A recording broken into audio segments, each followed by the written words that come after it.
થઈ જાય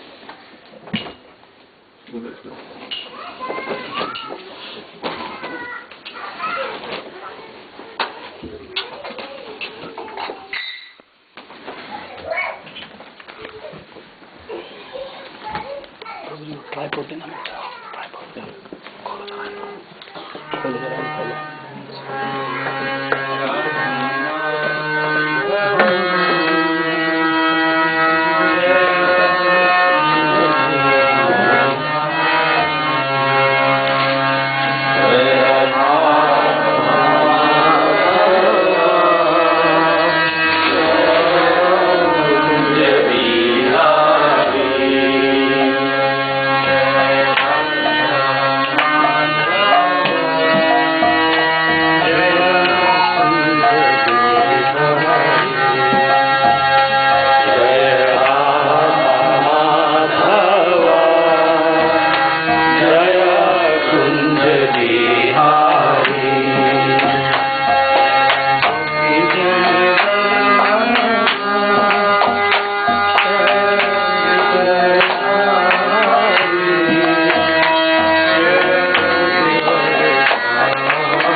जन बल्लभा जय गिरिवरधारी जय गिरिवरधारी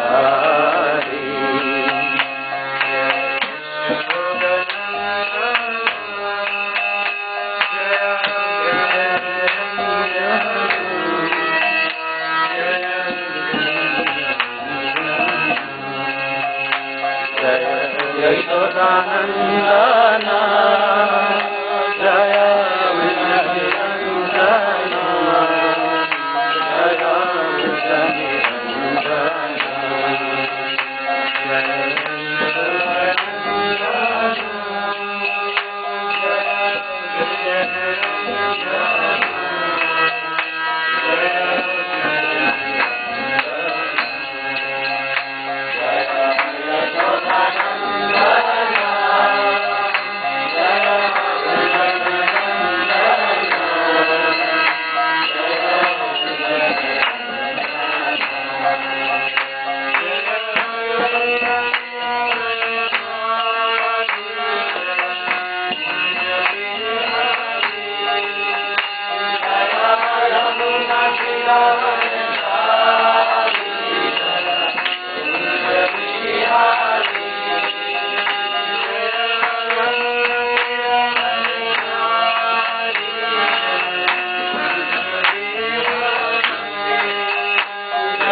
राधा गिरिधारी जी की जय, श्री राधा माधव भगवान की जय, श्री प्रभुपाद की जय, साई गौर प्रेमानंदे हरि बोल।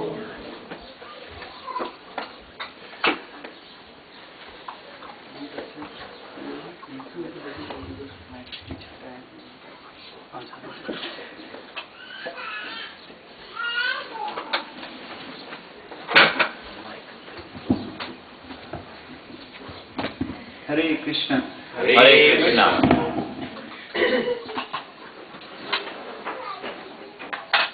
श्रीमद् भागवतम अमल पुराण की जय जय।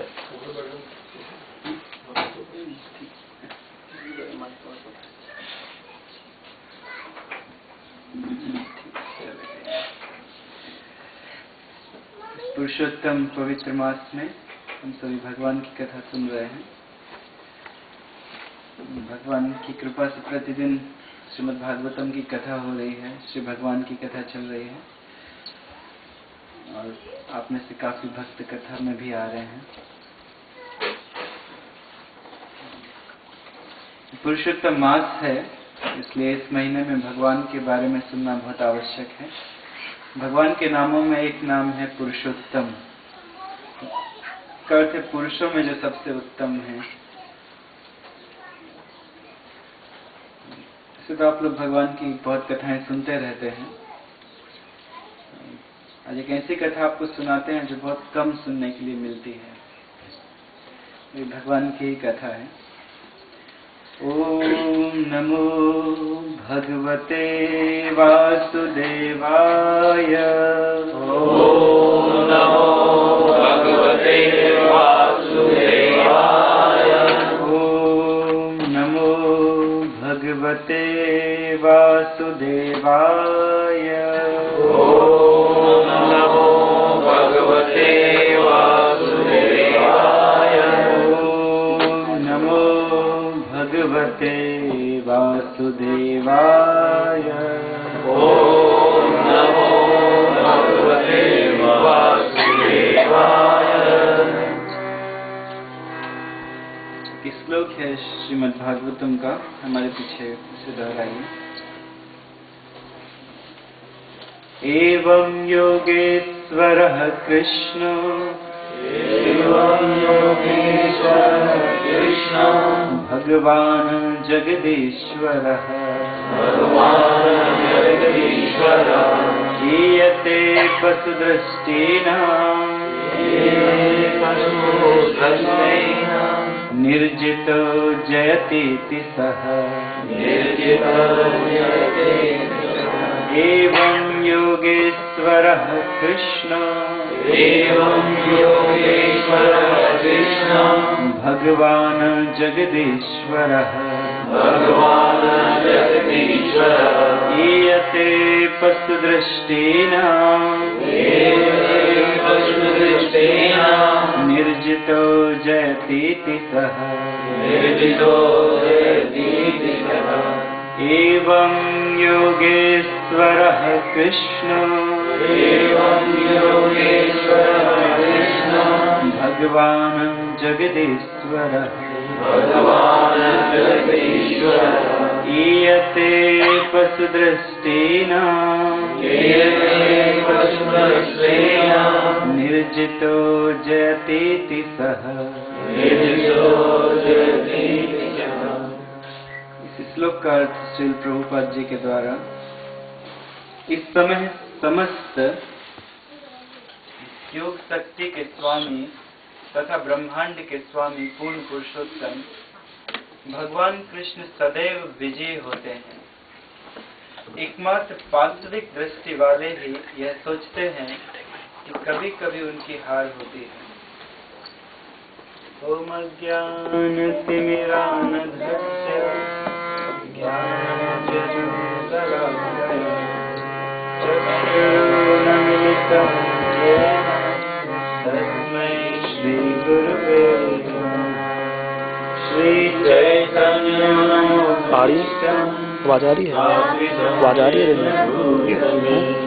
स्वयं रूप कलामय ददाति स्वपदान्तिकम् वन्देऽहं श्रीगुरुः श्रीयुतपलितं श्रीगुरुं वैष्णवंश्च श्रीरूपं साग्रजातं सहगणं रघुनाथान्वितं तं सजीवम् साद्वैतं सावधूतं परिजनसहितं कृष्णचैतन्यदेवं श्रीराधाकृष्णपादां सहगणं ललिता श्रीविशाखान्वितांश्च हे कृष्ण करुणा सिन्धो दीनबन्धो जगत्पते गोपेश गोपिका कान्त राधाकान्त नमस्तुते तप्त काञ्चन गौराङ्गी राधे वृन्दावनेश्वरी वृषभानुसुते देवी प्रणमामि हरिप्रिये वाञ्छाकल्पतरुभ्यश्च कृपा सिन्धुभ्यैव च पतितानां पावनेभ्यो वैष्णवेभ्यो नमो नमः। जय श्री कृष्ण चैतन्य प्रभु नित्यानंद श्री अद्वैत गदाधर शिवासादि गौर भक्तवृंद। हरे कृष्णा कृष्णा कृष्णा हरे हरे हरे राम राम हरे हरे हरे कृष्णा कृष्णा कृष्णा हरे हरे हरे राम राम हरे हरे हरे कृष्णा कृष्णा कृष्णा हरे हरे हरे राम राम हरे हरे। कृष्णचंद्र भगवान की जय।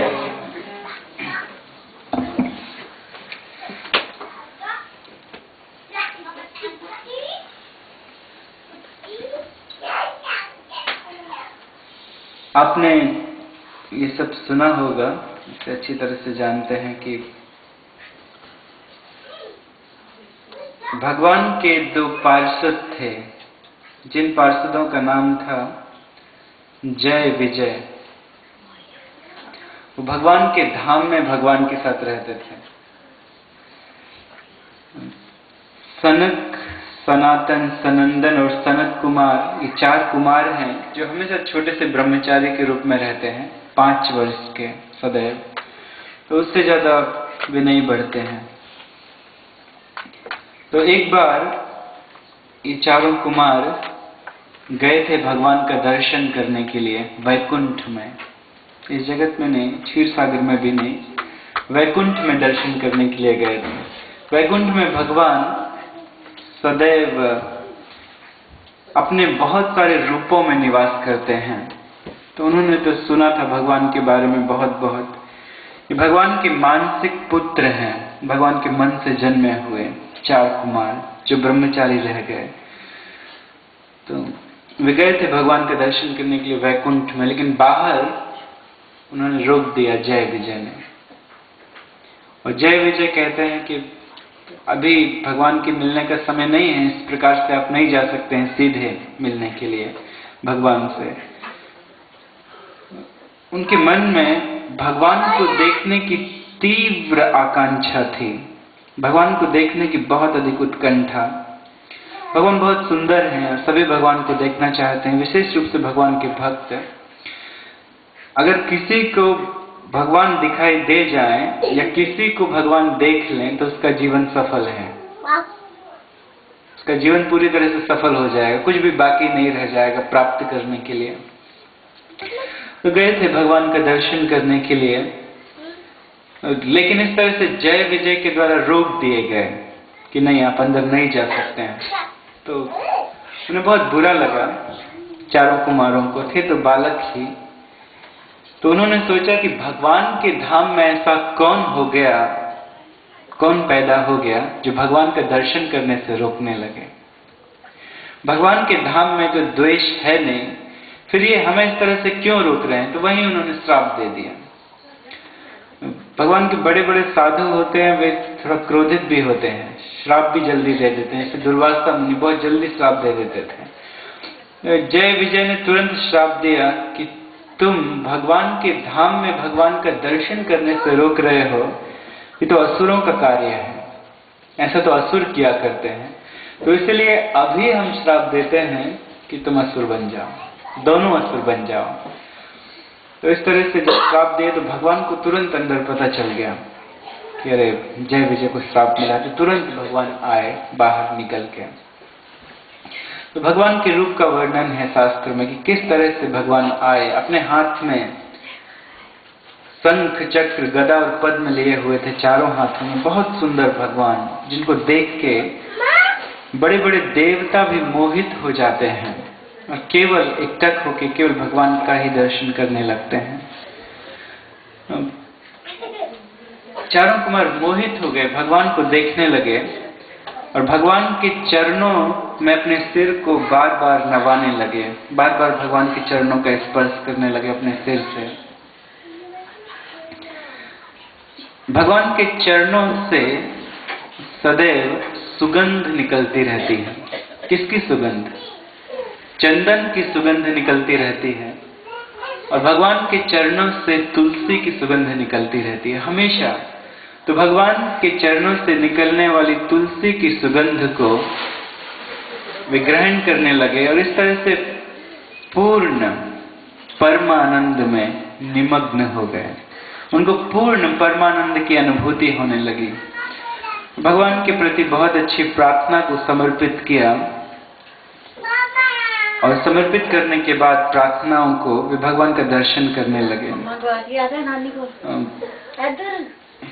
बड़े ठीक है, बच्चे तो बात कर रहे हैं, बड़े क्यों बात कर रहे हैं? बड़े शांत रहें। भगवान की कथा को सुनिए, परम पवित्र कथा है, बार बार सुनने के लिए नहीं मिलती है जीवन में, कभी कभी मिलती है और सौभाग्य से मिलती है, ऐसा वर्णन है। तो इसलिए पूरा मन लगा के सुनिए कथा को। तो इस तरह से जब वे भगवान का दर्शन कर रहे थे तो जय विजय को लगा कि हमसे कुछ बहुत बड़ा अपराध हो गया, हमने इतने बड़े भक्तों को भगवान से मिलने से रोक दिया, बहुत बड़ा हमसे अपराध हुआ। तो वे तुरंत उन चारों कुमारों के चरणों में गिर पड़े और उनसे माफी मांगने लगे। लेकिन किसी साधु के मुख से श्राप निकला है, श्रापित हुए साधु के मुख से, तो वो तो पूरा होने ही वाला है।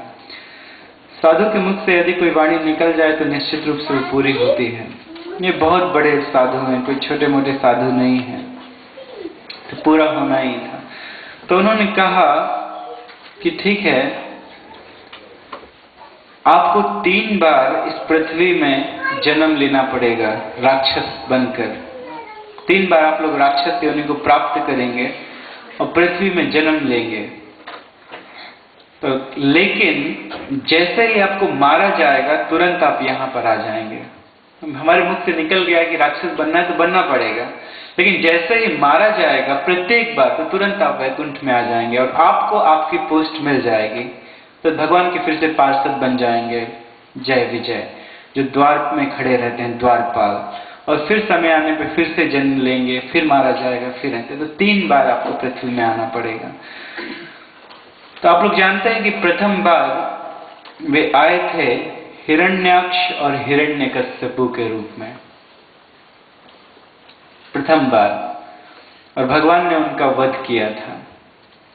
हिरण्याक्ष को मारने के लिए भगवान ने सूकर रूप धारण किया था। हिरण्याक्ष ने पृथ्वी को छुपा दिया था रसातल में, तो भगवान ने सूकर रूप धारण किया। पृथ्वी अपवित्र स्थान में छुप गई है, तो पृथ्वी को ढूंढने के लिए सूकर, वराह जिसे कहा जाता है वराह, तो उसकी नाक बहुत तेज होती है, तो सूंघते हुए भगवान समुद्र के अंदर गए और रसातल से पृथ्वी को अपनी टस्क के ऊपर लेके आ गए, अपने दांतों के ऊपर वे लेकर ऊपर आ गए, पृथ्वी को समुद्र के ऊपर स्थापित कर दिया। और तब तक पीछे से हिरण्याक्ष भागता हुआ आया, युद्ध करने के लिए वो वैसे ही व्याकुल था। तो भगवान ने बहुत कलात्मक रूप से उसका वध किया था। हिरण्याक्ष का भागवतम में वर्णन है। और हिरण्यकश्यप उसे मारने के लिए भगवान ने नरसिंह रूप लिया था। हम लोग जो प्रार्थना हमेशा करते हैं कि तव कर कमल वरे नख मधुबुध श्रृंगम, तो ये सब गीत गोविंद से ही लिया हुआ है। ये प्रार्थना है, जयदेव गोस्वामी के द्वारा रचित है ये सब प्रार्थना है। तव कर कमल वरे नखम अद्भुत श्रृंगम, दलिता हिरण्यकश्यप तनु भृंगम। भगवान ने अपने नाखूनों से उसका सीना फाड़ दिया, उसका हृदय फाड़ दिया। उसका हृदय कितना कठोर था कि एक बार इंद्र ने अपने वज्र से प्रहार किया था। वज्र ऐसा शस्त्र है जो वास्तव में यदि छोड़ा जाए तो हर एक पे असर करता है, लेकिन हिरण्यकश्यप की कठोर छाती पर वज्र का कोई प्रभाव नहीं पड़ा था। और भगवान ने बड़ी आसानी से अपने नख लगाए उसका सीना फाड़ दिया और उसे मार दिया। यद्यपि वह अमर की तरह ही बन गया था। हिरण्यकश्यप ने ब्रह्मा जी से वरदान मांगा था। कैसा वरदान? कि मेरी मृत्यु ना तो दिन में हो और ना रात में, मेरी मृत्यु ना इस पृथ्वी में हो और ना आकाश में, ना कोई नर मुझे मारे, ना कोई पशु मुझे मारे, न देवता, न राक्षस, न किन्नर, कोई मुझे ना मार पाए। न किसी शस्त्र से मैं मरूं और न किसी अस्त्र से। तो जितनी भी पॉसिबिलिटी हो सकती है मरने की, सब कुछ मांग लिया था, लेकिन फिर भी भगवान ने उसका वध कर दिया। उन्होंने कैसे वध किया? तो उसमें ना दिन थी ना रात, गोधूली बेला थी। गोधूली बेला पहले बहुत प्रसिद्ध थी, आजकल तो लोग कम समझते हैं। गोधूली बेला क्या है? पशु चरने के लिए वन में जाते हैं, खासकर गांव में पशु चरने के लिए वन में जाते हैं। और कब लौटते हैं? संध्या के समय। तो जब पशु लौटते हैं तो उनके चलने के कारण उनके पैरों से धूल निकलती है। आजकल तो रोड वगैरह बन गए, लेकिन पहले धूल की रोड होती थी। तो धूल निकलती है और वो सब जगह फैल जाती है धूल। तो उस धूल को देखकर दूर से लोग समझ जाते हैं कि पशु लौट रहे हैं, गाय लौट रहे हैं। तो उसे गोधूली, धूल, गोधूली, संध्या का समय, गोधूली बेला। उस बेला में भगवान ने वध किया। कैसे? ना वो पृथ्वी पे था, ना आकाश पे, अपने जंघाओं पे रख लिया था बीच में। न किसी अस्त्र से मारा, न किसी शस्त्र से। कैसे? अपने नाखून से मारा। और ना कोई नर था ना पशु, बल्कि नरसिंह, नर और पशु दोनों साथ में भगवान बन गए थे। तो भगवान ने विशेष रूप धारण किया था। यदि इस रूप का भक्त चिंतन करते हैं तो उनकी हमेशा सदैव रक्षा होती है। प्रोटेक्शन के लिए हमेशा भक्त इस स्तुति को दोहराते हैं। हमेशा भक्त जब भी किसी भी यात्रा में जाते हैं तो इस स्तुति को दोहराते हैं, तो कभी उनका एक्सीडेंट वगैरह नहीं होता है।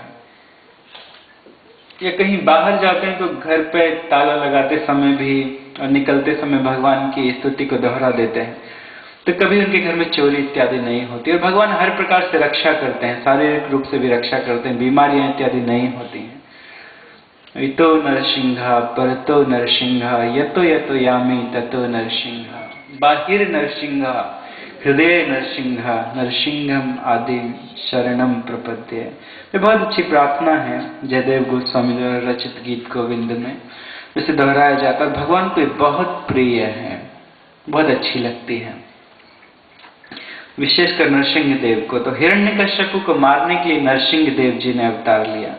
तो पहली बार वे इस पृथ्वी पे आए हिरण्याक्ष और हिरण्यकश्यप के रूप में। और उनका वध किसने किया? भगवान वराह देव ने और नरसिंह देव ने। दूसरी बार जब इस पृथ्वी में वे गिरे, राक्षस योनि को प्राप्त किए, तो रावण और कुंभकर्ण बने, जिनका वध भगवान श्री रामचंद्र जी ने किया था। तो बहुत प्रसिद्ध है, सभी जानते हैं। और तीसरी बार वे इस पृथ्वी में गिरे शिशुपाल और दंत वक्र बन के इस रूप में आए थे। तो शिशुपाल की मृत्यु भी आपने सुनी है, कैसे हुई थी। शिशुपाल बचपन से ही भगवान का द्रोही था।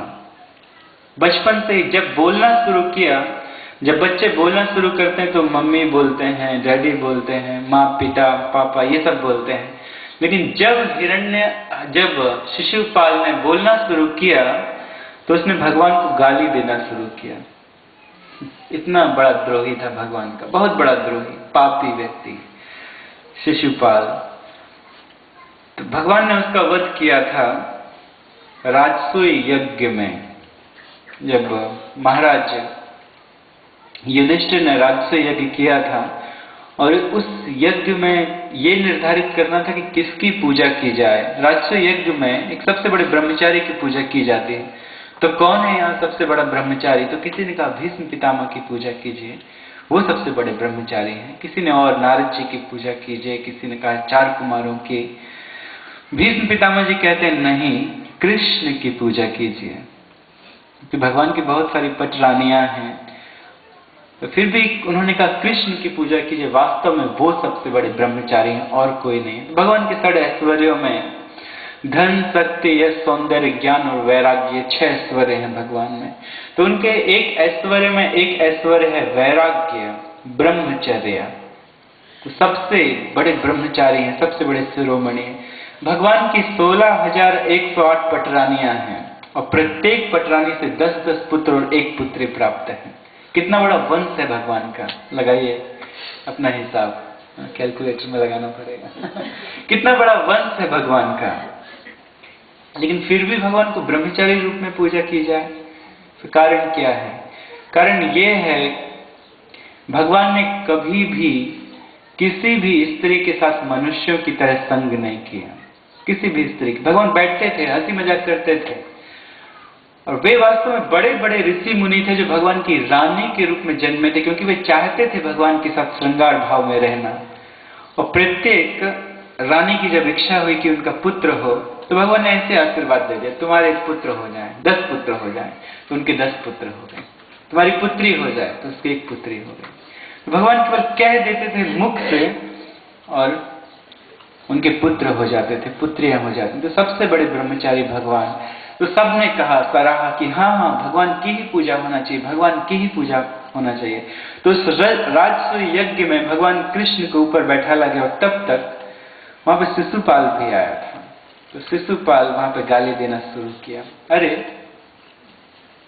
औरों की तो बुद्धि मारी गई है, यहाँ पर बड़े बड़े व्यक्ति बैठे हुए हैं, क्या आप लोगों की बुद्धि मारी गई है जो कृष्ण की पूजा करते हो? क्या आप नहीं जानते कि ये कौन है? ये सबसे बड़ा चोर है, ये वृंदावन में माखन इत्यादि चुराता था। और कौन नहीं जानता है कि इसने गोपियों के वस्त्र चुराए, इसकी पूजा की जाए। और कौन नहीं जानता है कि इसने कितनी कितनी स्त्रियों का हरण किया। किसी दूसरे की स्त्री की बात छोड़ दो, इसने मेरी पत्नी का हरण कर लिया। तो रुक्मिणी को अपनी पत्नी मानता था। उसके भाई रुक्मी ने उसकी शादी क्योंकि तय कर दी थी शिशुपाल के साथ, लेकिन वो तो भगवान की शाश्वत पत्नी, विवाह भी नहीं हुआ था। वो कहता है मेरी पत्नी को इसने चुरा लिया, हरण कर लिया, और इसकी पूजा की जाए ब्रह्मचारी के रूप में, कदापि नहीं। तो बहुत बहुत गाली देने लगा। तो भगवान ने उसके जन्म के समय उसकी माता को एक वरदान दिया था कि वो शिशुपाल के 100 अपराधों को मनाकर क्षमा करेंगे और उसके बाद क्षमा नहीं करेंगे। तो भगवान भी गिन रहे थे, जैसे 99, जैसा 100वां हुआ, भगवान ने तुरंत अपना सुदर्शन चक्र निकाला और छोड़ दिया उसके ऊपर। तो तुरंत उसका गला वहीं उसके कुंडलों और मुकुट के साथ गिर पड़ा, कट के। तो इस प्रकार शिशुपाल का वध हुआ। और जैसे वध हुआ शिशुपाल का, तो उसके शरीर से एक ज्योति निकली और भगवान के शरीर में समा गई। भगवान के शरीर से मरना भी वास्तव में बहुत भाग्य की बात है। तो तुरंत उन्हें मुक्ति मिली भगवान के धाम में। वास्तव में फिर से वे भगवान के पार्षद बन गए। दूसरा था दंतवक्र। शिशुपाल और दंतवक्र तीसरी बार जन्म लिए थे चतुष्कुमारों के शाप से। तो साधारण रूप से दंतवक्र की कथा सुनने के लिए नहीं मिलती है। लोग कभी कभी कहते हैं कि दंतवक्र की कथा सुनाइए, ये कथा नहीं सुनी, और कथाएं तो सुनी है। तो आज दंतवक्र की कथा सुनाएंगे आपको कम शब्दों में। सुखदेव गोस्वामी ऐसा कहते हैं कि जब शिशुपाल, साल्व और पौंड्रक जैसे राक्षसों को भगवान ने मार दिया, भगवान इस पृथ्वी में क्यों जन्म लेते हैं, इसका कारण क्या है, ये भगवान ने भगवद गीता में बताया है। त्वरित्राणाय साधूनाम विनाशाय च दुष्कृताम धर्म संस्थापनार्थाय संभवामि युगे युगे। लोगों को धर्म सिखाने के लिए, मनुष्यों को धर्म की स्थापना करने के लिए, साधुओं को पवित्र करने के लिए और दुष्टों का विनाश करने के लिए भगवान जन्म लेते हैं। तो दुष्टों का विनाश तो भगवान अपने धाम में रह के अपनी इच्छा शक्ति से कर सकते हैं, केवल इच्छा शक्ति से, इच्छा करके मार सकते हैं। यहाँ आने की क्या जरूरत है? परित्राणाय साधु नाम, साधुओं को आनंद देने के लिए आते हैं। जब भगवान आते हैं तो लीला करते हैं, फिर उस लीला को गाते हैं और बहुत सारे भक्त बैठ के सुनते हैं, तो आनंद आता है, अच्छा लगता है। तो इसलिए परित्राणाय साधु नाम, कि साधु मेरी लीला को गाएंगे, कहेंगे, सुनेंगे तो आनंद में रहेंगे। तो इसलिए तो भगवान आए और बहुत बहुत राक्षसों का वध भी किया भगवान ने यहाँ पर। यदा यदा हि धर्मस्य ग्लानिर्भवति भारत अभ्युत्थानं धर्मस्य सृजात्मानं, कैसा है, सृजाम्यहम्। यदा यदा हि धर्मस्य ग्लानिर्भवति भारत अभ्युत्थानं धर्मस्य तदात्मानं सृजाम्यहम्। तद आत्मानं सृजामि अहम्।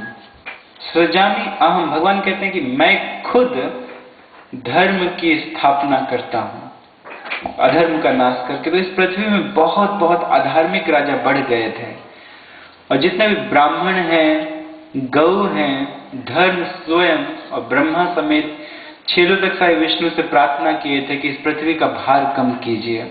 इसलिए भगवान श्री कृष्ण रूप में आए और आके अनेक राजाओं को मारा। जब भगवान 3 दिन के थे उस दिन से मारना शुरू किया था भगवान ने।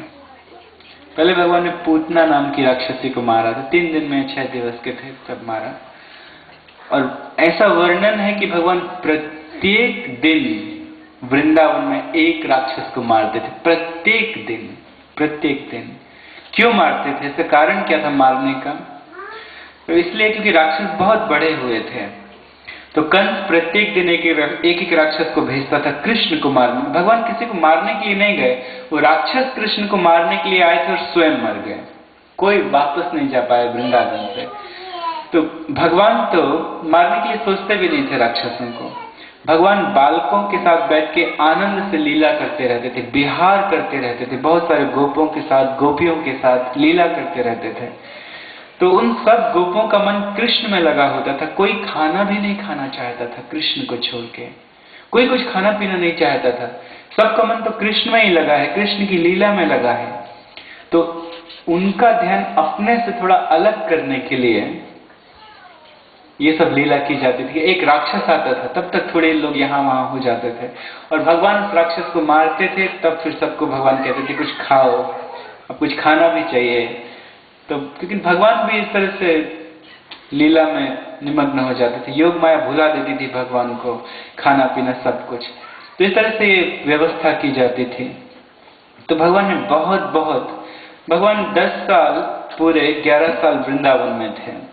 तो 365 को गुणा कर दीजिए आप 11 के साथ, कितने राक्षसों को मारा होगा, कितने राक्षस बढ़ गए थे इस पृथ्वी पे, कितने राक्षस बढ़ गए थे। इस प्रकार से जब राक्षसों को मारा बहुत, फिर मथुरा गए तो वहां भी मारा। और मथुरा में कंस ने स्वयं अपने आप को मारने के लिए बुलवाया अक्रूर जी को भेज के।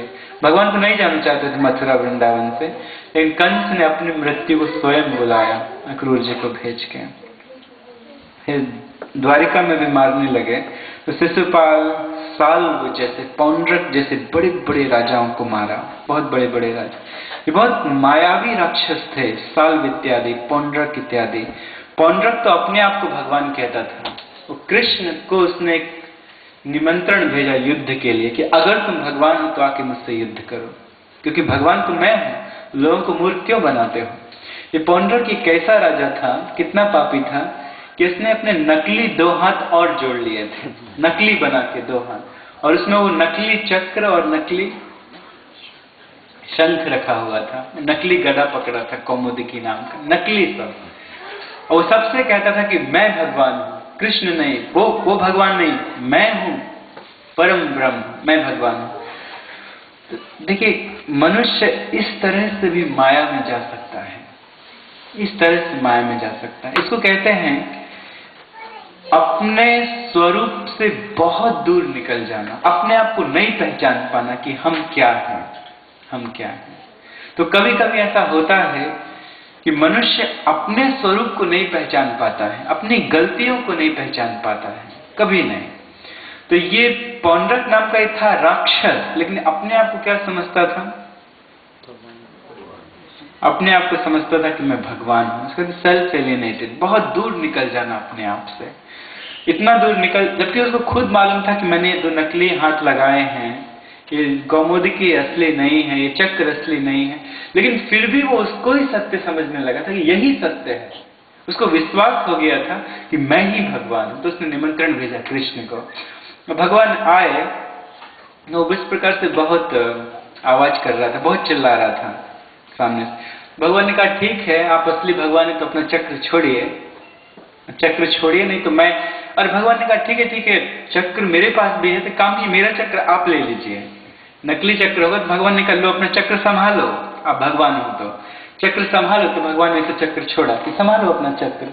उस चक्र को देख के तो डर गया, संभाल क्या पाएगा, वहीं गर्दन कट के गिर पड़ी, भगवान मर गए। पृथ्वी के जो भगवान थे वो मर गए। तो देखिए, इस प्रकार से मनुष्य कभी भगवान नहीं बन सकता। एकले ईश्वर कृष्ण आर्सभ्रत यार ये छे नसाए से तेछे कर नृत्य। चैतन्य चरितमृत में कृष्णराज कविदास गोस्वामी ने कहा है, एकमात्र ईश्वर केवल कृष्ण है, आर्सभ्रत्य और सब उनके दास हैं। वो जैसे सबको नचाता है वैसे नाचते रहता है। श्रीमद् भागवत में भी लिखा गया है, कृष्णस्तु भगवान स्वयं एते चांस कलह पुंसा, कृष्णस्तु भगवान स्वयं इंद्रारी व्याकुलम लोकम मृडयन्ति युगे युगे। इंद्रारी व्याकुलम लोकम, इंद्र के जितने भी अरी हैं, जितने भी शत्रु हैं, वो सब भगवान से डरते हैं। तो भगवान ने सबका वध किया, मारा। उस समय दंत वक्र जो इन राजाओं का मित्र था, किनका मित्र था? शिशुपाल का मित्र था।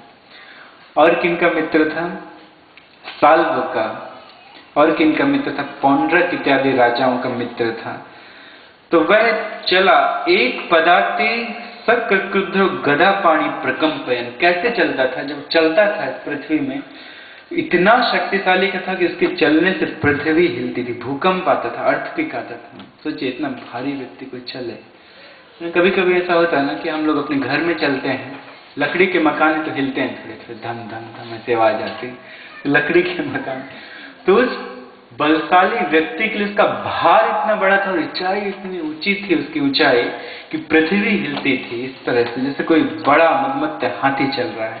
और बहुत बड़ी सी गदा को लेकर चलता था, बिल्कुल हिरण्याक्ष के जैसे, हिरण्याक्ष के जैसी शक्ति थी उसमें। बड़े बड़ा मुकुट, बड़े बड़े कुंडल, बहुत बड़ा कवच पहना हुआ था सामने सोने का, बहुत शक्तिशाली कवच, यहाँ पे बाजूबंद इत्यादि। और इस प्रकार से चलता था, पृथ्वी को कपाते हुए चलता था, ऐसा लिखा है। जब तम तथा यान में आलोक्य गदम आदाय सत्स्वर अवप्लुप्त रथात कृष्ण सिंधु वेलेन प्रत्यधात। तो भगवान श्री कृष्ण ने देखा कि जब वो मेरी तरफ आगे बढ़ रहा है युद्ध भूमि में चिल्लाते चिल्लाते, तो भगवान श्री कृष्ण भी अपने रथ से कूद पड़े। वो आया था युद्ध करने के लिए, तो भगवान भी युद्ध करने के लिए गए थे। तो वो कोई रथ वगैरह लेके नहीं आ रहा था और ना सेना लेके आ रहा था, अपनी भुजाओं के ऊपर इतना बड़ा बल था कि जहां निकलता था अकेले युद्ध करने के लिए, बहुत शक्तिशाली था। तो अकेले युद्ध करने के लिए निकलता था गदा लेके, बहुत विशाल गदा लेके। तो ऐसे विशाल गदा को अपने कंधे पे रखे और चला जा रहा था सीना ताने भगवान के सामने युद्ध करने के लिए। तो भगवान ने जब देखा कि युद्ध करने के लिए आ रहा है अकेले, तो भगवान भी अपनी गदा ली और कूद पड़े अपने रथ से। भगवान केवल चक्र चलाने में एक्सपर्ट नहीं है, भगवान हर एक शस्त्र चला सकते हैं। सारंग नाम का धनुष है भगवान के पास, भगवान बहुत अच्छे धनुर्धारी हैं। भगवान जब रामचंद्र जी आए थे तो केवल उन्होंने धनुर ही धारण किया था। तो जब धनुष भगवान चलाते हैं तो कोई भी अस्त्र शस्त्र भगवान की तरफ आगे नहीं बढ़ सकते, वहीं कट के गिर जाते हैं भगवान के बाणों से। भगवान के धनुष का नाम है शारंग, गदा का नाम है कौमुदी। बहुत भारी गदा है, कोई भी नहीं उठा सकता इस गदा को। एक तलवार भी है भगवान के पास, कभी कभी तलवार भी निकालते हैं, उसका भी एक नाम है। तो भगवान ने भी अपनी कौमुदी नाम की गदा को उठाया, भगवान श्री कृष्ण कूद पड़े अपने रथ से और आगे बढ़ चले। बलराम जी गदा धारण करते हैं, और बलराम जी किसके एक्सपेंशन है? कृष्ण के। अपनी गदा भगवान ने उनको दी है, बलराम जी को ज्ञान दिया है अपनी गदा से। तो भगवान नीचे उतर पड़े, उस प्रकार से उस बढ़ते हुए प्रतिद्वंदी को, उस बढ़ते हुए दंत वक्र को रोक दिया जिस प्रकार से तट सिंधु को रोक लेता है। समुद्र की लहरें बहुत तेजी से आगे बढ़ती, लेकिन तट उसको रोके रहता है, तट आगे नहीं बढ़ने देता है। देखिए कितनी लहरें आ रही हैं, आ रही हैं, आ रही हैं। जब तक सुनामी ना आए तब तक वो अपनी सीमा का उल्लंघन नहीं करता है, समुद्र वहीं पर रुका रहता है। तो भगवान श्री कृष्ण ने दंत वक्र को वैसे रोक दिया, ऐसा लिखा है भागवतम, जैसे तट समुद्र को रोके रहता है, उस प्रकार से। तो गदा दुम्मे कारुसो मुकुंद प्राह दुर्मदा, उसने अपनी गदा को उठाया और उस पत्थर हृदय वाले उस दंत वक्र ने इस प्रकार से प्राह, भगवान मुकुंद से कहा, दिष्टया दिष्टया भवान अद्य मम दृष्टि पथम गता। इस तरह से दिष्टया दिष्टया, अहो भाग्य, अहो भाग्य, मेरा शत्रु आज रणभूमि में मेरे सामने है। क्यों क्यों है? मेरी दृष्टि के सामने है। तो उसके कहने का अर्थ यह है कि अभी मैं भगवान को मार के गिरा दूंगा। अहो भाग्य, मेरा शत्रु आज मेरे सामने है, अभी मैं मार के गिरा दूंगा।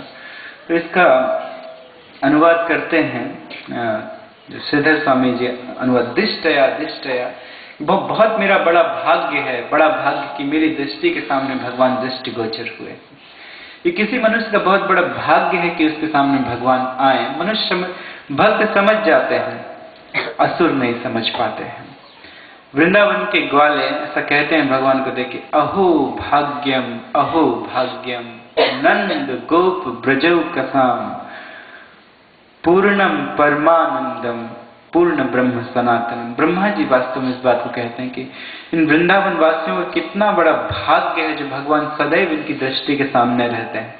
तो यहाँ पर यह असुर कहता है, दिष्टया दिष्टया, सौभाग्य से भगवान अद्य, तुम मेरे सामने आ ही गए। बहुत समय से मैं तुम्हारा इंतजार कर रहा था तुमसे युद्ध करने के लिए, आज तुम्हारा सामना मुझे हो ही गया, तुम आ ही गए।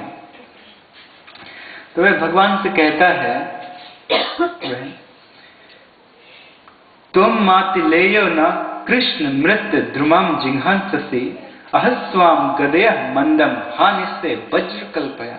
कहता अरे मूर्ख, भगवान से वो ऐसा कहता है दंतवक्र, तो अरे मूर्ख, तू मेरी मामा का पुत्र है, मातुलेय, तो मेरे मामा का पुत्र है। वो भगवान दंतवक्र के मामा जी के पुत्र थे। वासुदेव जी की बहन का विवाह हुआ था दंतवक्र की माता जी के साथ, तो वो ममेरा भाई कहलाया। तू मेरे मामा का पुत्र है। वासुदेव जी की बहन का नाम था श्रुतस्रवा, उनका विवाह हुआ। तो कहता है मातुलेय ना, मातुलेय का अर्थ है मेरे ममेरे भाई, तुम कितने मूर्ख निकल गए, हम लोगों के जैसे नहीं निकले, और तुमने मेरे मित्रों का वध कर दिया मूर्खतावश, लेकिन आज तुम मेरी गदा के सामने आए हो, इसलिए आज तुम मेरी गदा से बच नहीं पाओगे। रे मूर्ख, तुम्हें आज मैं मार ही डालूंगा। इस तरह से कहता है। भगवान को बहुत बहुत उकसाने लगा। मूर्ख ऐसे ही होते हैं। दंत वक्र ने वही किया जो शिशुपाल ने किया था, और इस तरह से रावण कुंभकर्ण ने भी किया, लेकिन सबके सब मारे गए। तो इस तरह से बहुत कहने लगा कि हे बुद्धिहीन, मैं अपने मित्रों का बहुत कृतज्ञ हूं, उनका ऋण मैं कैसे उतारूं, तो तुमको मार के ही मैं अपने मित्रों के ऋण से ऋण हो पाऊंगा। देखिए, मनुष्य के ऊपर 4 प्रकार के ऋण होते हैं। प्रत्येक मनुष्य के ऊपर 4 प्रकार के ऋण हैं, हम सभी के ऊपर। कौन कौन से 4 ऋण हैं? तो देवर्षि भूताप्त पिताप्त नृणाम न किंकरो नायम ऋणिम च राजन सर्वात्मनः यह शरणम शरण्यम गतो मुकुंदम परिहत्य कर्तुम। 4 प्रकार के ऋण हैं हम लोगों के ऊपर। पहला ऋण है हमारे माता पिता का, सबसे पहला ऋण। क्यों? क्योंकि उन्होंने हमें जन्म दिया और हम इस मनुष्य योनि में आए, तो सबसे पहला ऋण उनका है। इसलिए कहा जाता है कि माता पिता की सेवा करनी चाहिए। तो माता पिता का ऋण ये प्रथम ऋण है। पितरों का ऋण, जिनके कारण हम आए इस संसार में। दूसरा ऋण है ऋषि मुनियों का, उनके कारण हमें शास्त्र प्राप्त हुए और हम भगवान की भक्ति में कुछ जान पाए, भगवान के बारे में, भगवान की भक्ति के बारे में जान पाए। तीसरा ऋण है देवताओं का, क्योंकि देवता हमें हमेशा कुछ न कुछ देते रहते हैं। सूर्य देवता हमें किरण दे रहे हैं तो हम जीवित हैं, हीट इत्यादि दे रहे हैं। वायु देवता, उनका बहुत बड़ा ऋण है कि उनके कारण हम ऑक्सीजन लेते हैं, कार्बन डाइऑक्साइड छोड़ते हैं, तो बहुत बड़ा उनका ऋण है वायु देवता का। बहुत प्रकार की वायु हमारे शरीर के अंदर, कई प्रकार की वायु, अपान वायु है, प्राण है, उदान है, समान है, व्यान है, कई प्रकार की वायु हमारे शरीर के अंदर है। तो बहुत बड़ा ऋण है देवताओं का। चौथा ऋण है मनुष्यों का, जीवों का, इस संसार में ऋण है। हमारे शरीर के अंदर बहुत सारे जीव निवास करते हैं, आत्मा के अतिरिक्त, जो हमको जीने में सहायक हैं, जो भोजन को पचाने में हमारी हेल्प करते हैं, या कई प्रकार के टॉक्सिन को खा जाते हैं, शरीर के अंदर रह के खा जाते हैं। तो बहुत प्रकार के जीवों का, हमारे भाई बंधु कुछ हमारे लिए करते रहते हैं, रिश्तेदार हमारे लिए कुछ न कुछ करते रहते हैं, तो उन सब का ऋण है हमारे ऊपर। तो लेकिन यदि कोई भगवान मुकुंद की शरण ग्रहण कर लेता है, अन्यों को छोड़ के, मुकुंद मुक्ति के दाता भगवान कृष्ण के, तो उसके सारे ऋण माफ हो जाते हैं, क्षमा हो जाते हैं सारे ऋण। कैसे? श्रद्धा के साथ, यदि भगवान की कोई शरण ग्रहण कर लेता है तो। गतो मुकुंदम परिहत्य कर्तुम। तो माता पिता के ऋण से ऋण होना है तो फिर उन्हें भी भगवान की कथा सुनाई जाए, उन्हें भगवान के धाम ले जाया जाए, उन्हें भगवान का दर्शन कराया जाए, भगवान का भक्त बनाया जाए। देवता भी प्रसन्न हो जाते हैं जब वे देखते हैं कि व्यक्ति भगवान का भजन कर रहा है। हमने इससे कहा कि हमारे शरीर के अंदर बहुत सारे बैक्टीरिया हैं, और कोई केवल भगवान का प्रसाद खाएगा ऑफर कर करके रोज, तो वो सब बैक्टीरिया को भगवान का प्रसाद मिलेगा और सबके सब मुक्त हो जाएंगे। परिवार वाले, नाती, रिश्तेदार, मित्र, सबको हम जा जाके भगवान का प्रसाद देंगे, उनको बुलाएंगे घर, भगवान को ऑफर करके प्रसाद खिलाएंगे, तो वो भी मुक्त हो जाएंगे। तो इस प्रकार से एकमात्र भगवान की भक्ति करने से सब प्रसन्न हो जाते हैं। लेकिन यह असुर कहता है, ऐसा कहता है कि बुद्धिहीन, अपने मित्रों के ऋण से मैं कैसे उऋण हूं, तुमको मारकर ही उऋण हो सकता हूं। इस प्रकार से सोचता है। तो बहुत बहुत कटु वचन भगवान को कह के उत्पीड़ित करने लगा। जिस तरह से हाथी को तेज अंकुश चुभाया जाए, हाथी के ऊपर एक बैठा रहता है एक व्यक्ति अंकुश लिए, अंकुश का अर्थ एक पैना सा एक हथियार, वो चुभोता है तो वो आगे बढ़ता है। हाथी को कभी कभी क्रोध भी आ जाता है, अंकुश यदि ज्यादा उसमें चुभो दिया जाए तो। क्या कहते हैं जो हाथी के ऊपर बैठे? महावत। महावत के पास अंकुश होता है, अंकुश। तो भगवान को वैसे उत्पीड़ित करने लगा इन शब्दों से जैसे किसी हाथी को अंकुश चुभोया जाए तो उत्पीड़ित हो जाता। तो तुरंत उस प्रकार इतना ही नहीं किया, उसने अपनी गदा लेकर गया, घुमाते हुए जोर से भगवान के सिर में मार दी। यहाँ पर भगवान के सिर में जोर से गदा का प्रहार कर दिया। और किसी के यदि सिर में उसने प्रहार किया हो तो निश्चित रूप से उसका सिर चकनाचूर हो जाता, भगवान को छोड़ के चकनाचूर हो जाता, पिचक जाता उसका पूरा सिर, और कट के गिर पड़ता, रक्त बहने लगता, सब कुछ, पूरा चेहरा नष्ट भ्रष्ट हो जाता, मर जाता, क्योंकि उसको इतनी शक्ति थी। बहुत बहुत हाथियों की शक्ति थी उसमें, बहुत तेजी से उसने मारा था, लेकिन भगवान हिले भी नहीं। भगवान को ऐसा लगा जैसे कोई फूल आया और फूल आके टकरा के गिर गए, गदा वैसा लगा। उसने बहुत तेजी से प्रहार किया था, जैसे हिरण्याक्ष ने एक बार भगवान के ऊपर प्रहार किया था। तो उसकी मृत्यु कैसे हुई? देखिए, बहुत कुछ नहीं करना पड़ा भगवान को, बहुत कुछ नहीं करना पड़ा। भगवान तो रंच मात्र भी नहीं हिले, बल्कि भगवान ने कृष्णोपी तमहन गुरुव्या कौमोदक्या स्नानतरे, भगवान ने अपनी गदा को उठाया, कौमुदकी नाम की गदा को। भगवान के पहला प्रहार तुम ही कर लो, तुम में कितना बल है तुम्हें पता चल जाए। और इसके बाद फिर भगवान चाहते तो अपनी गदा से उसकी गदा को रोक सकते थे। ये सबसे बड़े गदाधर हैं भगवान का एक नाम ही है गदाधर।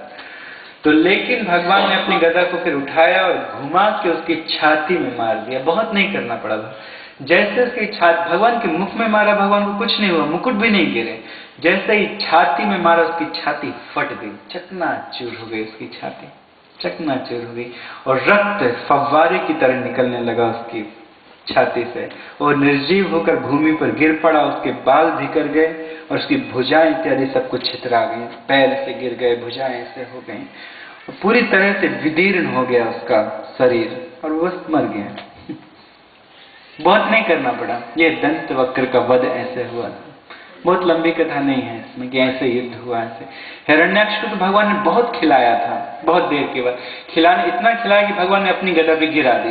तो हिरण्याक्ष हंसने लगा कि देखो मैंने अपनी गदा मेरी गदा से भगवान की गदा गिर गई। इसके बाद फिर वो आगे बढ़ा, गदा को घुमाया, भगवान के ऊपर से मारा, तो भगवान ने उसकी गदा को बाएं हाथ से ऐसे पकड़ लिया। वो इनका अभी तक मैं खिला रहा था तुमको, अब देखो। तो ब्रह्मा जी डर गए, ऊपर से भगवान की गदा गिर गई, अब क्या होगा। तो भगवान ने ऐसे गदा पकड़ी और छीन के ऐसे फेंक दी।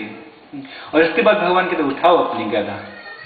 तो उसने दोबारा गदा उठाई, उसने दोबारा गदा उठाई, भगवान के पास आए, भगवान ने फिर से गदा पकड़ी और अपने चांटे से, कुछ ज्यादा नहीं किया, भगवान चांटे से उसके यहाँ पे मारे।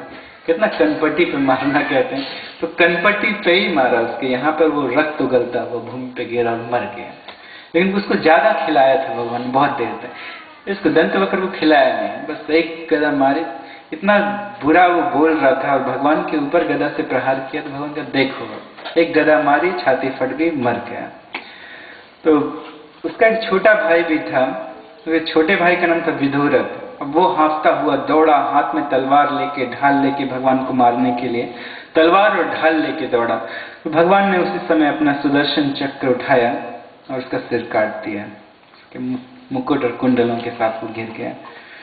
इस श्लोक के बाद ऐसे कहा गया है, सुखदेव गोस्वामी कहते हैं, एवं योगेश्वरः कृष्ण भगवान जगदीश्वरः एयते पशुदिष्टानां निर्जितो जयतीति सः। तो भगवान सारे योगियों के स्वामी हैं। एवं योगेश्वरः कृष्ण, भगवान जगदीश्वर, भगवान जगदीश्वर है, सारे जगत के ईश्वर हैं। कोई भी ऐसा नहीं है जो भगवान जिसके ऊपर ना हो, जिसके नीचे हो, सबके ऊपर है भगवान कृष्ण जगदीश्वर। ये भागवत का वाक्य है। तो भगवान है, सबसे ज्यादा समर्थवान है, सारे जगत के ईश्वर हैं, सारे योगियों के स्वामी हैं, सारे योगियों के भी स्वामी हैं और सारे योग शक्तियों के स्वामी हैं। इसलिए योगेश्वर कृष्ण सर्व आकर्षक, सबके पाप को नष्ट करने वाले, ईयते पशुदिष्टा नाम निर्जितो जयतीति च, केवल पशु की तरह दृष्टि रखने वाले लोग, जिनकी दृष्टि पशुओं की तरह है, केवल वे लोग ही ऐसा सोचते हैं कि भगवान कि कभी कभी भगवान की हार हो जाती है, वो लोग ऐसा सोचते हैं। लेकिन भगवान सदैव जयतीति सा, कभी हारते नहीं हैं, भगवान सदैव जीतते हैं। लेकिन पशु वृत्ति वाले सोचते हैं अब हरा दूंगा भगवान को। ऐसे ही जरासंध सोचता था, उसने भगवान के ऊपर 17 बार आक्रमण किया, हारा, लेकिन फिर भी सोचता था भगवान को हरा दूंगा।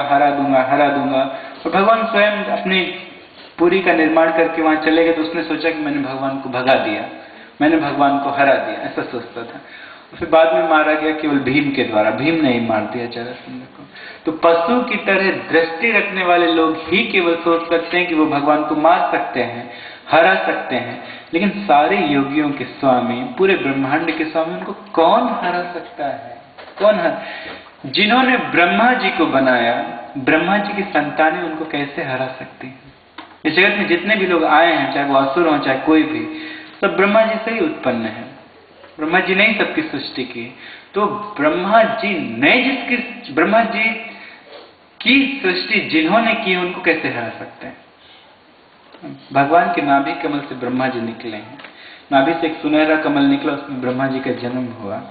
और ब्रह्मा जी को कुछ मालूम भी नहीं था क्या करना है, कैसे सृष्टि करना है, क्या करना है, कुछ नहीं मालूम था। भगवान ने बताया, उनको वेदों का ज्ञान दिया। फिर ब्रह्मा जी के यहाँ से शिव जी का जन्म हुआ।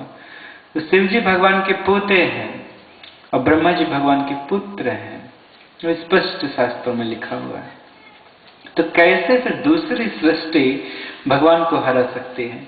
तो इस तरह से उन्होंने 3 जन्मों तक लगातार भगवान के द्वारा ये मारे गए और इसके बाद कहाँ चले गए? वैकुंठ में चले गए। वास्तव में फिर से भगवान के पार्षद बन गए।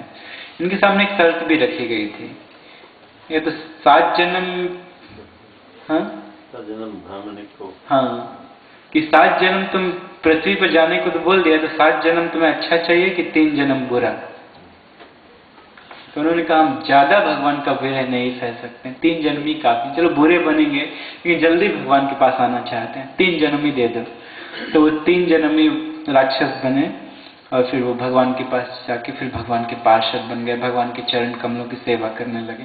और फिर कभी किसी को नहीं रोका भगवान से मिलने के लिए, जिस सनत कुमारों को रोका था।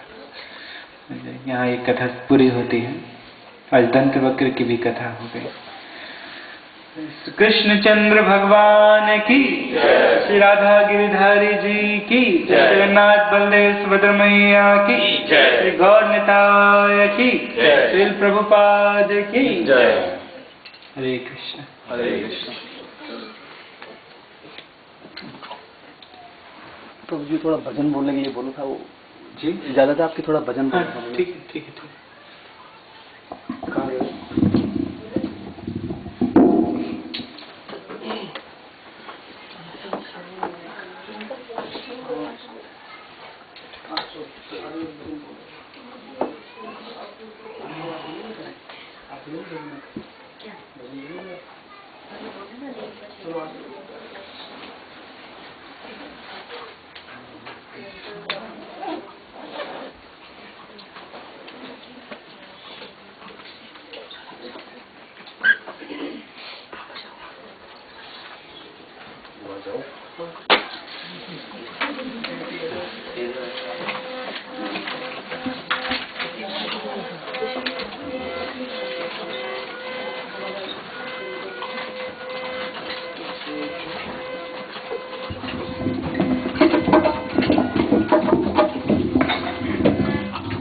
ये है माइक इधर, वो उधर मेरे पास है माइक इधर। भैया यार वो ढोलक पे लगा दो। ढोलक पे चाहिए, ढोलक पे नहीं। चलो रखो तो मोहन से दिल क्यों लगाया है, ये मैं जानूं या वो जाने। मोहन से दिल क्यों लगाया है, ये मैं जानूं या वो जाने।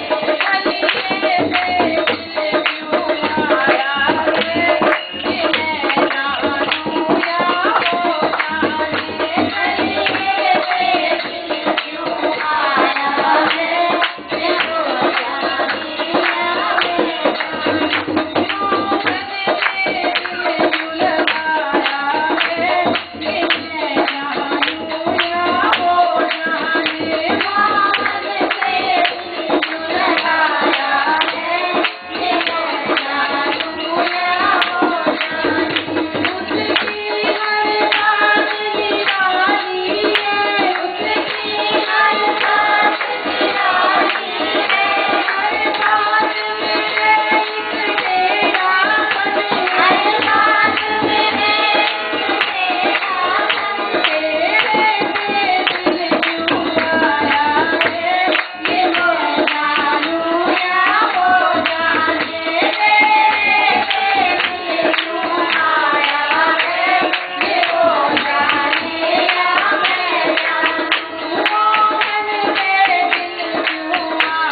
बोल श्री कृष्ण भगवान की जय।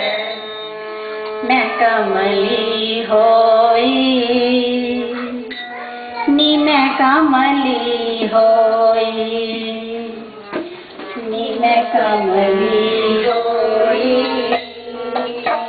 नी मैं कमली होई।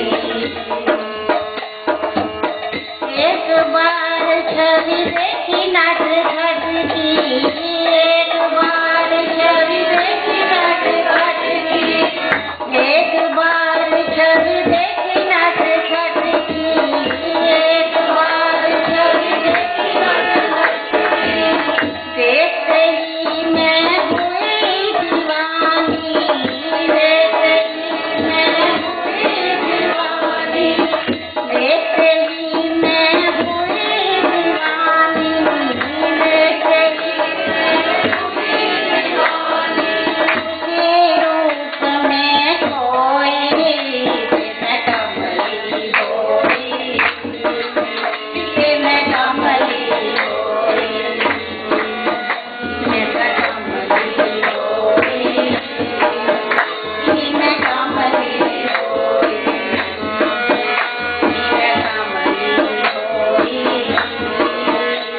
मैं कमली होई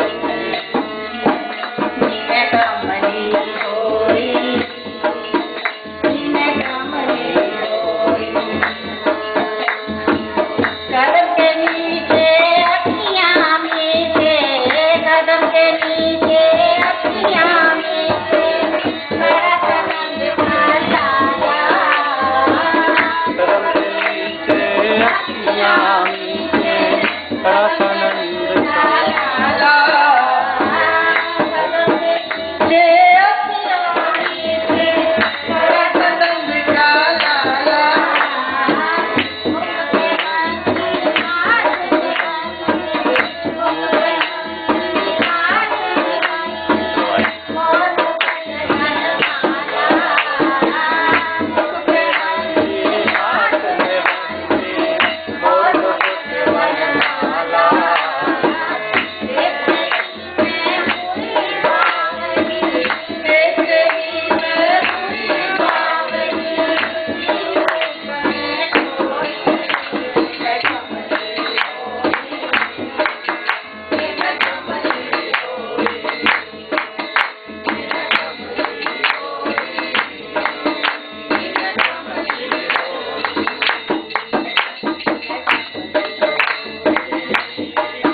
मुझे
आप लेट तो नहीं हो रहे? आप लेट तो नहीं हो रहे?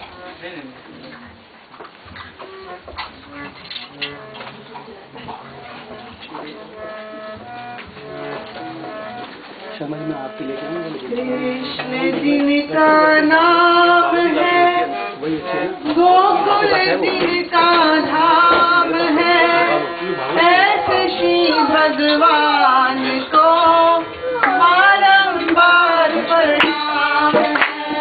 कृष्ण जिनका नाम है, गोकुल जिनका धाम है, ऐसे श्री भगवान को बारंबार प्रणाम है।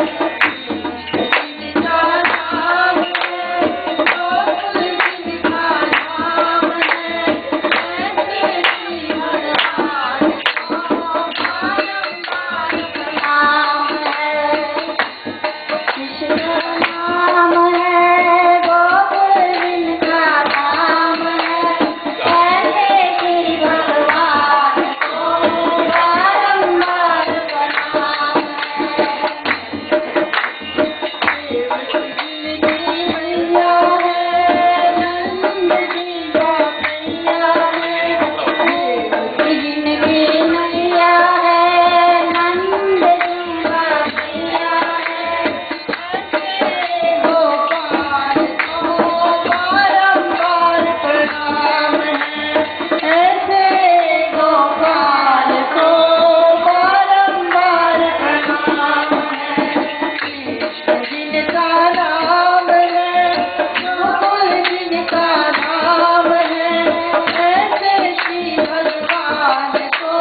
आप बोलेंगे शर्मा जी कुछ? हाँ आप कीजिए तो बोलिए। अच्छा अभी और बोलना है?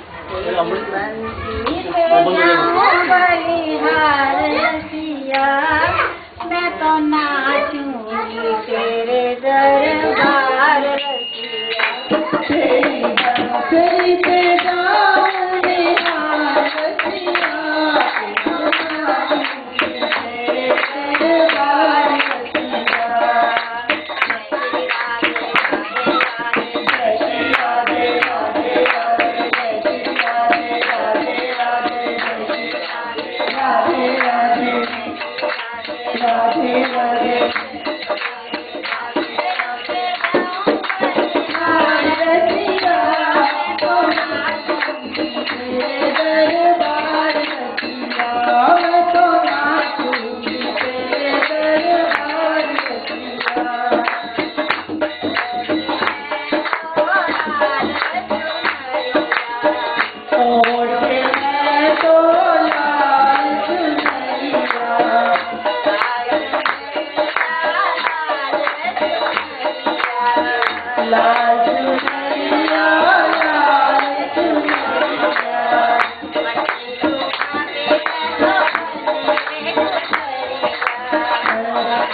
जब से लगी मोहे तेरी लगनवा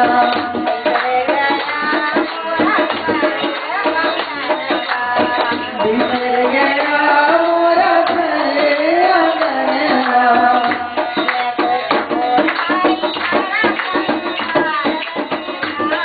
तो नाचूंगी तेरे दरबार रसिया मैं तो छोड़ आई सारा संसार रसिया मैं तो नाचूंगी दरबार रसिया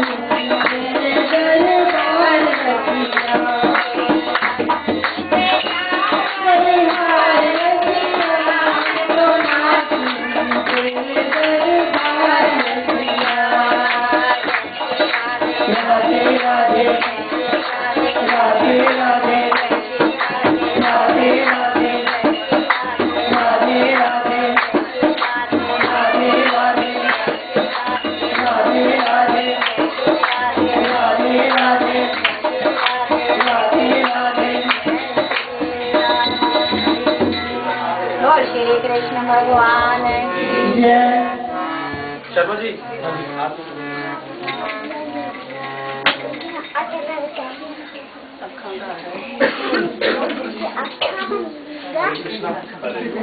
मैं भजन तो नहीं गाऊंगा, बस मैं थोड़ा तो अनाउंसमेंट कर दीजिए। और इसमें क्या बंद हो गया लगता है? ये इसमें है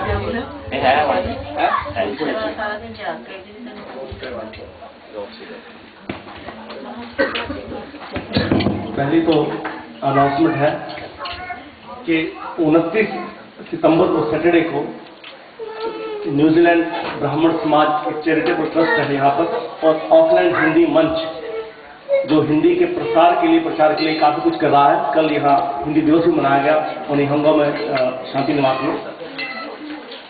वो माता की चौकी कर रहा है 5 बजे से 7 बजे तक 29 तारीख को सैटरडे है सितंबर को।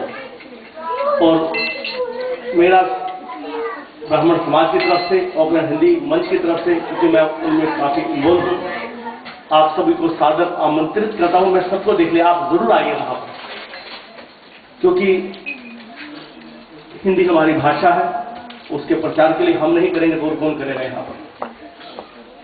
कल काफी कवि लोग आए थे, अच्छी कविताएं पढ़ी, तो प्लीज आप जरूर आइएगा। एड्रेस 14 A स्प्रिंग स्ट्रीट होनी होगा। नरेंद्र प्रभु और प्रियंका माता जी को मैं दे दूंगा, अवश्य आइएगा वहां पर, क्योंकि मैं अभी रमेश प्रभु से बात करूंगा। और दूसरी अनाउंसमेंट एक है कि 30 अक्टूबर से कार्तिक मास शुरू हो रहा है, और मेरी हृदय से इच्छा है कि आप सभी के घर में एक बार कथा अवश्य हो। उसका मैं कारण अभी बताता हूं क्यों मेरी इच्छा है। क्योंकि एक यही हम संस्कार अपने बच्चों को दे सकते हैं जो आपके जाने के बाद, हमारे जाने के बाद बच्चे उसको संभाल कर रखेंगे और आगे अपने बच्चों को देंगे, और कोई दूसरी चीजें नहीं दे सकते। जो हमने अपने पूर्वजों से सीखा है, संस्कार सीखे हैं, जो हम यहाँ आज कथा कर रहे हैं, और तो हमारे पूर्वज हमें कुछ देकर नहीं गए। वही हम संस्कार अपने बच्चों को दे रहे हैं, वो ढोलक बजा रहे हैं बैठकर, आगे आगे अपने बच्चों को वो देंगे। तो एक ये चीज है, आप अपने बच्चों को दे जा सकते हैं। तो जरूर मेरी हृदय से इच्छा है कि अपने घर में एक बार अवश्य इस कथा का आयोजन हो। 30 अक्टूबर से पवित्र महीना चल रहा है, नरेंद्र प्रभु जी हैं, उनको दे दें। अगर आप उत्सुक हैं करवाने के लिए, अवश्य हम सभी आएंगे। इसका मैं एक बड़ा अच्छा उदाहरण दे सकता हूं।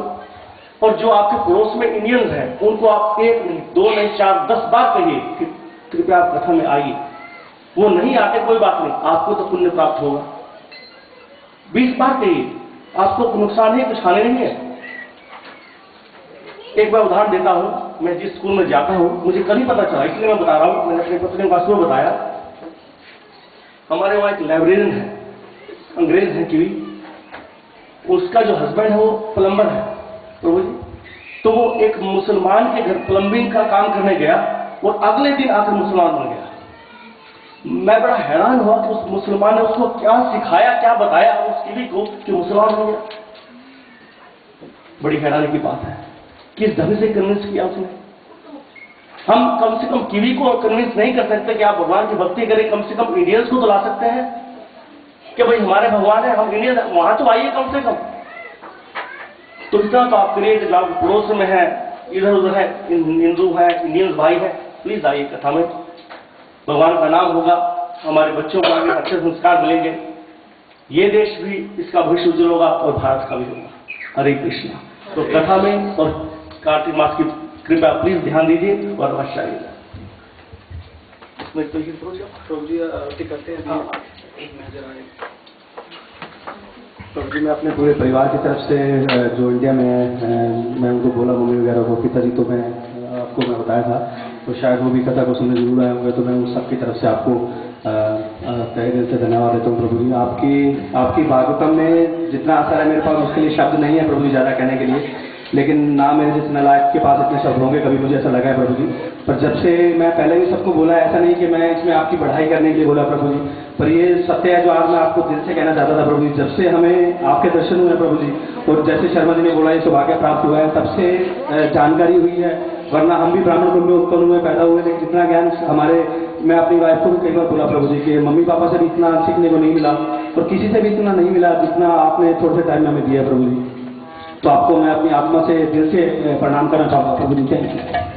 हरे कृष्ण हरे कृष्ण हरे कृष्ण हरे कृष्ण। मेरे प्रभु जी 3 नवंबर को सैटरडे है। हाँ जी, 3 नवंबर को मेरे यहाँ पे हरि बोल। हरे कृष्ण। Thank you.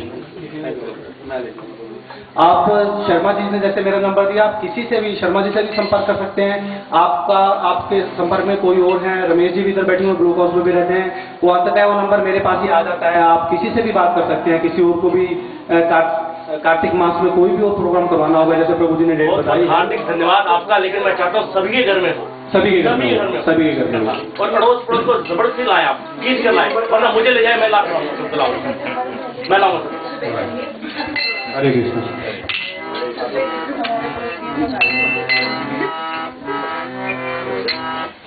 गरिमा बबे लेके आरती करने वाले बच्चे।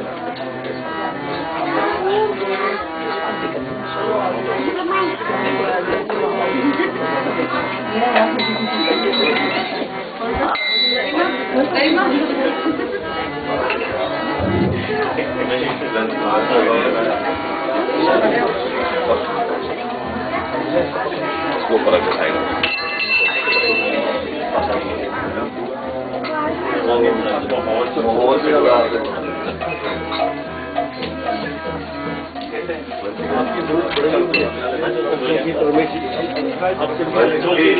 हमने अनाउंस कर दिया, लेकिन कुछ नहीं आपका भी कोई बात नहीं, ऊपर उठा के बनाना पड़ेगा। निकाल दो camera camera camera camera camera निकाल दो। आप कर दो। नहीं, इसको से निकालो ना यार। ओके या एक minute you can do like this. चलो अब इसको बनाओ।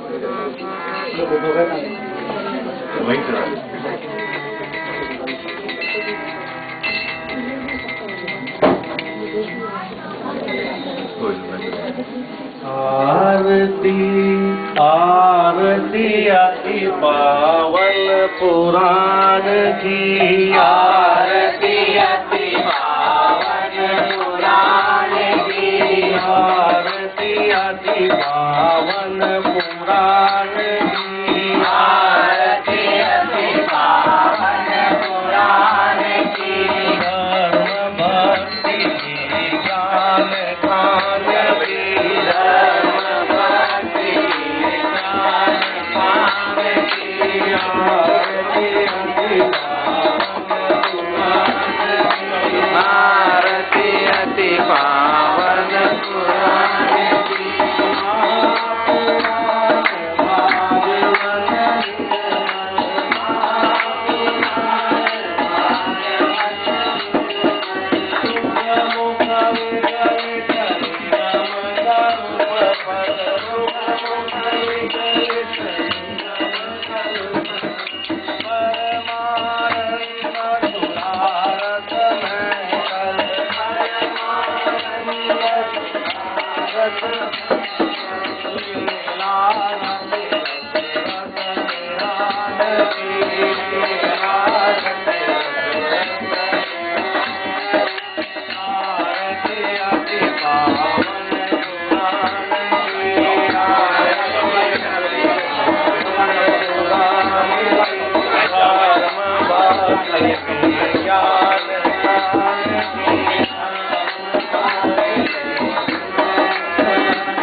कृष्णा कृष्णा कृष्णा हरे हरे राम राम राम हरे हरे हरे कृष्णा कृष्णा कृष्णा हरे हरे हरे राम राम राम हरे हरे हरे हरे हरे राम राम हरे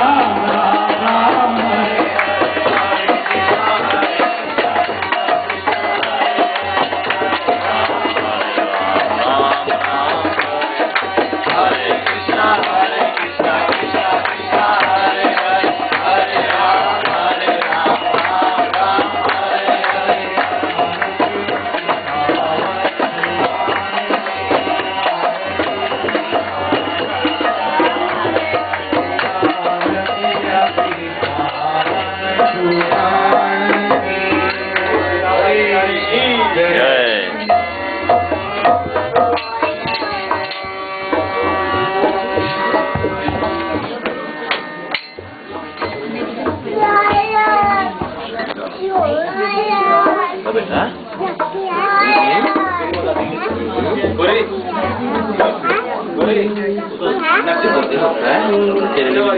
बच्चे जो आएंगे